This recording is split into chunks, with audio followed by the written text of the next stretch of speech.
I think Sergeant Willie Pete should continue to get on black women's ass. He's not the only one I've heard get on black women's ass. About 15 years ago, I'm not going to say who the guy's name is because I'm not about to, I don't want to bring men of God into this discussion. But there was a pastor who lives near me. I was going to his church. Kept asking him why all these sermons it seem like you're telling the women to do this, you're telling the women to do that. You're always telling the women all the stuff they need to do. And I really don't feel like you're telling a lot of the men anything to improve ourselves. And he answered me, and his wife was right there agreeing with him.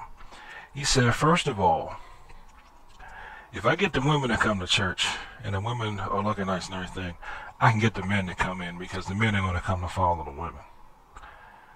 And second of all, the morals in a family, even in a community, are going to rise and fall to the level of the woman in them. He said the men want the women. The men are going to do whatever they can to get the women. It's too many single mothers.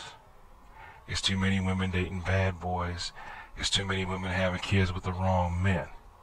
And since nowadays a lot of the women are raising the kids anyway, he figured that if he got the women to get their acts together, help them improve themselves and whatnot, help them turn around and raise better male children, in the long haul, long term, which a lot of people don't like to think about, 40, 50 years down the road, you'll have more and more men who can stand on their own 2 feet and who can in turn turn around and be good fathers, role models, whatever. So, that's why. That's why the people who think like Willie Pete get on the women. And this was from a guy who was a lot older than Sergeant Willie Pete, and I would say had a different paradigm or frame of mind. I'm going to tell you stuff I found from my own experiences and from my own reading. We live in a society in the United States where women run the relationships. Women get preferential treatment in family and divorce court. Women actually decide who gets to date and who don't get to date. If a guy is not up to the female standards, he is not going to have sex with her unless he rapes her. That's the only way it's going to happen.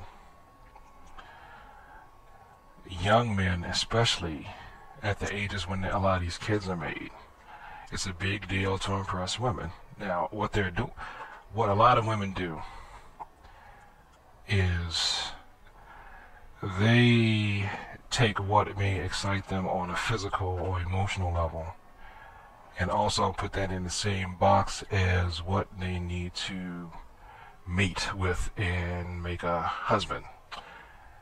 And those two things don't necessarily go together. Let me give you an example.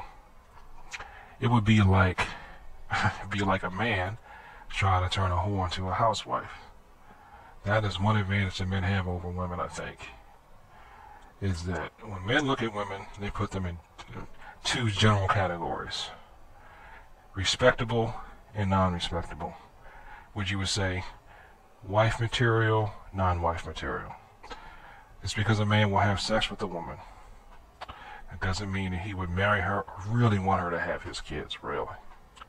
And some of these same hard-headed type guys who women insist on jumping with because they say they're real, they're this, they're that.